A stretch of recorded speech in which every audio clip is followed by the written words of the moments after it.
P Q जो है S T के पैरेलल है, यानी कि एस टी अगर आप इधर प्रोड्यूस करेंगे या पी क्यू इधर प्रोड्यूस करेंगे तो ये पैरेलल लाइन्स हैं। तो P Q and S T are parallel to each other. Angle P Q मिसाल के तौर पर इसका नाम रखेंगे हम R, angle P Q R दिया हुआ है 110, एंगल आर एस टी दिया हुआ है 130। हमें क्या ढूंढना है? Angle A. तो हम क्या करेंगे इसमें, हम एक पैरेलल ड्रा करेंगे ऐसे, एक पैरेलल हमने ड्रा की एक्स वाई, ठीक है। तो ये हमने पैरेलल ड्रा की, पी क्यू ऑलरेडी पैरेलल था एस टी के, हमने और एक पैरेलल ड्रा की एक्स वाई, तो ये एक्स वाई दोनों के पैरेलल है, पी क्यू के पैरेलल भी है, एस टी के पैरेलल भी है, ठीक है। तो अब क्या होगा, चूंकि पी क्यू और एक्स आर या एक्स वाई पैरेलल है, therefore this angle plus this angle, ठीक है, इनका सम क्या होगा? मिसाल के तौर पर ये रख लीजिए एक्स, ये है वाई, ठीक है। एंगल एक्स सिनस, आप लिखिए since P Q is parallel to X R, ठीक है, क्योंकि एक्स आर एक्स वाई का हिस्सा है, ठीक है। Since P Q is parallel to X R, therefore x plus 110 x plus 110 equals 180, इनका सम 180 होता है, ठीक है। तो x किसके बराबर आएगा? 180 माइनस 110, 180 माइनस 110 वो आएगा 70 डिग्रीज के बराबर, ठीक है। तो ये आ गया 70 डिग्रीज। अब y, since ST is parallel to RY, similarly applying since ST is parallel to RY, therefore 130 plus Y equals 180, Y plus 130, similarly applying Y plus 130 degrees is equal to 180 degrees, ठीक है। तो Y आएगा 180 minus 130 degrees, ठीक है, तो वो आएगा 50 degrees के बराबर, यानी कि Y किसके बराबर आया? 50 डिग्रीज के बराबर। हमें x का a का वैल्यू ढूंढना था, a का एंगल a का मेजर ढूंढना था। आप लिख सकते हैं angle x plus angle a plus angle y। Now angle x plus a plus y, इस एंगल और इस एंगल और इस एंगल का सम क्या आएगा? 180 डिग्रीज के बराबर आएगा, है ना। तो x का हमें पता है 50 है, a हमें ढूंढना है, y का है 70 ना, x का है 70, इससे कोई फर्क नहीं पड़ेगा, हम पहले ये लिखेंगे x का है 70, y का है 50 इक्वल्स 180 डिग्रीज। तो a आएगा 180 डिग्रीज, ये वाला हम 70 भी इधर लेंगे 50 भी इधर लेंगे, तो माइनस 70 डिग्रीज माइनस 50 डिग्रीज। तो a आएगा किसके बराबर? 180 माइनस 70 110 माइनस 50, ठीक है, 110 माइनस 50 60 डिग्रीज, ठीक है। तो a का वैल्यू क्या आया? 60 डिग्रीज। तो ये हमें ढूंढना था। क्वेश्चन नंबर 4 हमने किया। अब हम देखेंगे क्वेश्चन नंबर 5।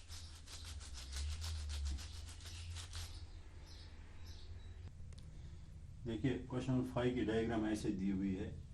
हमारे पास दो लाइन्स हैं ए बी और सी डी जो पैरेलल है एक दूसरे को, यानी कि गिवन है A B is parallel to C D, ठीक है। और हमें ये एंगल दिया हुआ है ए पी क्यू 50 दिया हुआ है, पी आर डी 127 डिग्रीज दिया हुआ है। ये एंगल है एक्स, ये एंगल है वाई जो हमें ढूंढने हैं, हमें एक्स और वाई का वैल्यू मेजर ढूंढना है। तो अगर आप देखिए पी क्यू आर एक ट्रायंगल है, ठीक है।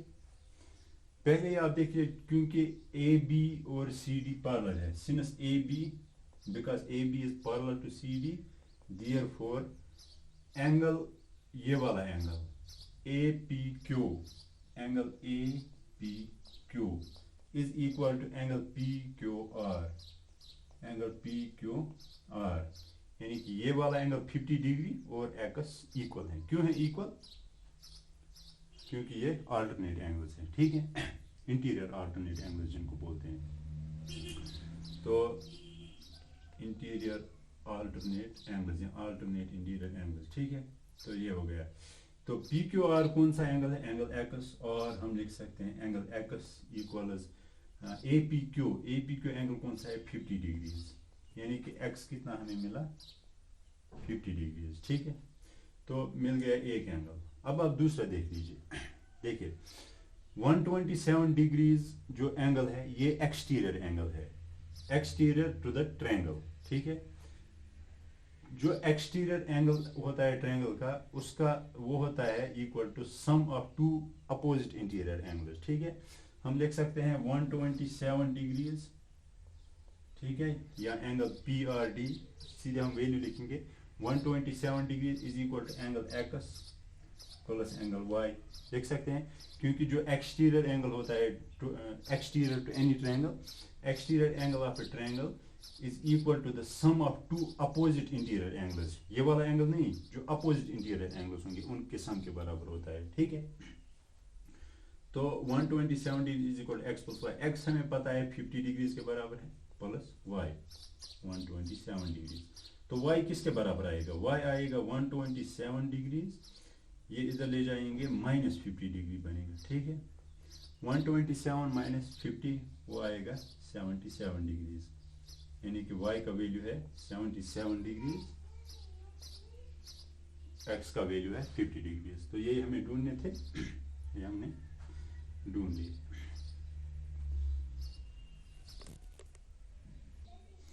देखिए क्वेश्चन नंबर सी की जो दिया हुआ है उसकी मैंने डायग्राम बना दिए हैं। उसमें क्या दिया हुआ है, हमारे पास दो मिरर्स दिए हुए हैं, मिरर पी क्यू और मिरर आर एस। ये मिरर जो हैं ये पैरेलल रखे गए हैं, ठीक है। एक मिरर मिसाल के तौर पर ऐसे, एक मिरर ऐसे और एक मिरर ऐसे, ठीक है। ये दो मिरर्स पैरेलल हैं। तो पैरेलल होने की वजह से क्या होता है, एक फिनोमेनन होता है, अगर आप ऑप्टिक्स जो हायर क्लास में पढ़ेंगे उसको हम बोलते हैं टोटल इंटरनल रिफ्लेक्शन, ठीक है। टोटल इंटरनल रिफ्लेक्शन में क्या होता है, एक ऑप्टिक फाइबर होता है जो सिलिंड्रिकल शेप एक रॉड जैसी होती है, उसमें जब एक रे चली जाती है तो वो पहले एक साइड से टकराती है, फिर वो दूसरे साइड से टकराती है, फिर तीसरे साइड से टकराती है, फिर ऐसे ही वो टकराने का रिफ्लेक्ट होने का सिलसिला जारी रहता है जब तक वो दूसरे एंड से बाहर न निकले। तो ऐसा ही आप देख लीजिए पैरेलल मिरर्स रखे गए हैं, तो इस मिरर पर एक इंसिडेंट रे रखी गई है। आपने ऑप्टिक्स पढ़ी होगी या नहीं, आप इंशाल्लाह उसमें देखेंगे। फिर एक रे हमने, एक लाइट रे हमने इंसिडेंट रखी, किस पे, एक लाइट रे हमने डाली इस मिरर पे। तो यहाँ पे जब वो पड़ी तो उसके बाद वो रिफ्लेक्ट होके इधर आई, फिर ये इस मिरर पर पड़ी, फिर इससे भी रिफ्लेक्ट होके यहाँ चली गई, ठीक है। हमें यही केस लेना है, हमें दिया गया है सिर्फ इतना कि ये mirror P Q R S के पैरेलल है। हमें प्रूव क्या करना है, हमें प्रूव करना है ए बी जो है इंसिडेंट रे ये पैरेलल है सी डी के। टू प्रूव या to find, to prove A B is parallel to C D, ठीक है। ए बी ए बी और सी डी कब हम पैरेलल दिखा सकते हैं, जब एंगल 2+3 जो है, ये एंगल जो है, ये एंगल पूरा, ये एंगल और ये एंगल जब इक्वल होंगे, यानी कि जो अल्टरनेट एंगल्स हैं, ठीक है। तो हम क्या करेंगे, हम करेंगे एक काम, हम देखेंगे, देखिए ये नॉर्मल वहां पे दिया हुआ नहीं है, ये नॉर्मल मिसाल के तौर पर ये है एक्स और इसका नाम रखेंगे वाई, एक्स बी और वाई सी जो नॉर्मल हैं, नॉर्मल बोलते हैं हम परपेंडिकुलर को। हम मिरर्स पे नॉर्मल एक डालते हैं, इमेजिनरी लाइन एक नॉर्मल डालते हैं जो यहाँ पे 90 डिग्री बनाता है, फिर हमें क्या मिलता है, हमें मिलता है angle of incidence is equal to angle of reflection, ठीक है। देखिए angle of incidence is equal to angle of reflection, यानी कि एंगल 2, पहले आप देख लीजिए एंगल 1 प्लस एंगल 2, हम लिखेंगे angle 1 plus angle 2। Angle 1 plus angle 2 कितना है, 90 डिग्री, क्योंकि ये नॉर्मल है एक्स बी, तो ये वाला एंगल 90 है, ये वाला भी है 90, यानी कि एंगल 1 प्लस एंगल 2 भी 90 है, एंगल 3 प्लस एंगल 4 भी 90 डिग्रीज हैं, तो ये दोनों इक्वल हैं। लेकिन हमें पता है कि एंगल 2 और एंगल 3 बराबर हैं, ठीक है। हम लिखेंगे angle 1 plus angle 2 is equal to, angle 3 के बदले भी हम एंगल 2 लिखेंगे, ठीक है, प्लस एंगल 4, 2 और 2 कैंसिल, हमें मिल गया एंगल 1 इक्वल टू एंगल 4, ठीक है। यानी कि ये एंगल इस एंगल के बराबर है, ठीक है। क्यों, क्योंकि एंगल 2 और एंगल 3 इक्वल हैं। एंगल 2 और एंगल 3 क्यों इक्वल हैं, because angle of incidence is equal to angle of reflection, ठीक है। जो एंगल इंसिडेंट रे नॉर्मल के साथ बनाती है वही एंगल रिफ्लेक्टेड रे नॉर्मल के साथ बनाती है, ठीक है। ये ऑप्टिक्स में आप पढ़ेंगे। तो एंगल 1 और एंगल 4 हमें इक्वल निकला है। इसके बाद आप देखिए 5, 6, 7, 8 इनके दरमियान भी यही रिलेशन है। एंगल 5 सिमिलरली आप लिखेंगे angle 5 plus angle 6 is equal to angle 7 plus angle 8। तो चूंकि एंगल 6 और एंगल 7 सेम है, इक्वल है, ये एंगल ऑफ इंसिडेंस है, ये एंगल ऑफ रिफ्लेक्शन है। Angle 6 and angle 7 are equal, therefore angle 5 is equal to angle 5 is equal to angle 8। तो ये एक रिलेशन मिल गई हमें, ये दूसरी रिलेशन मिल गई हमें। इसके बाद अगर आप देखेंगे ये जो एंगल 4 है ये एंगल 5 के बराबर है। क्यों? क्योंकि पी क्यू और आर एस पैरेलल है। जब P Q R S parallel है तो एंगल 4 और एंगल 5 कौन से एंगल्स हैं? इंटीरियर अल्टरनेट एंगल्स हैं। इंटीरियर अल्टरनेट एंगल्स इक्वल होते हैं। तो आप लिख सकते हैं ऑल्सो एंगल 4 इक्वल्स एंगल 5। ये इक्वेशन 3 है। क्यों? Because these are interior alternate angles, ठीक है। तो between the two parallel lines. अब आप देख लीजिए इन तीनों रिलेशंस को आप कंपेयर कीजिए। एंगल 1 एंगल 4 के बराबर है, लेकिन एंगल 4 एंगल 5 के बराबर है। फिर एंगल 5 एंगल 8 के बराबर है। तो आप लिख सकते हैं एंगल 1 एंगल 8 के बराबर है, ठीक है। एंगल 1 एंगल 8 के बराबर है। Therefore angle 1 is equal to angle 8 using equations 1, 2 and 3, ठीक है। तो इक्वेशंस 1, 2 और 3 का हमने इस्तेमाल किया तो हमें क्या मिला? एंगल 1 और एंगल 1 और एंगल 8 इक्वल हैं, ठीक है। जब एंगल 1 और एंगल 8 इक्वल हैं तो हम लिख सकते हैं एंगल एक मिनट देखिए, एंगल 1 और एंगल 8 हमें निकला इक्वल। देखिए जैसे एंगल 4 और angle 5 interior alternate angles equal थे, उसी तरह से ये वाला एंगल पी बी सी आप लिख सकते हैं angle P B C equal to angle S C B.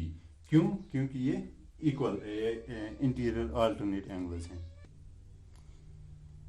तो क्या हमें मिला? सॉरी, एंगल PBC और एंगल SCB इक्वल हैं। क्यों है इक्वल? क्योंकि ये इंटीरियर अल्टरनेट एंगल्स हैं, जैसे 4 और 5 इंटीरियर अल्टरनेट एंगल्स थे। तो वो आप देखेंगे PBC किसके बराबर है? Angle 1 plus angle 2 plus angle 3, यानी कि angle 1 plus angle 2 plus angle 3, ठीक है। ये है किसके बराबर? Angle 6 plus angle 7 plus angle 8, क्योंकि ये इसके बराबर है angle 7 angle 6 plus angle 7 plus angle 8, ठीक है। देखिए एंगल 1 एंगल 8 के बराबर है। एंगल 1 और एंगल 8 फिर से खत्म। तो हमें क्या मिला? 2 प्लस 3 यानी कि ये वाला एंगल इक्वल 6 प्लस 7 यानी कि ये वाला एंगल। यही हमें ढूंढना था। एंगल ABC और angle ABC equals to angle BCD equals angle BCD। जब ABC और BCD इक्वल हैं, therefore AB is parallel to CD, therefore AB is parallel to CD। क्यों? क्योंकि ये एंगल और ये एंगल जो है इंटीरियर अल्टरनेट एंगल्स हैं। तो इससे प्रूव होता है AB और CD पैरेलल है। तो इसी के साथ ये एक्सरसाइज खत्म।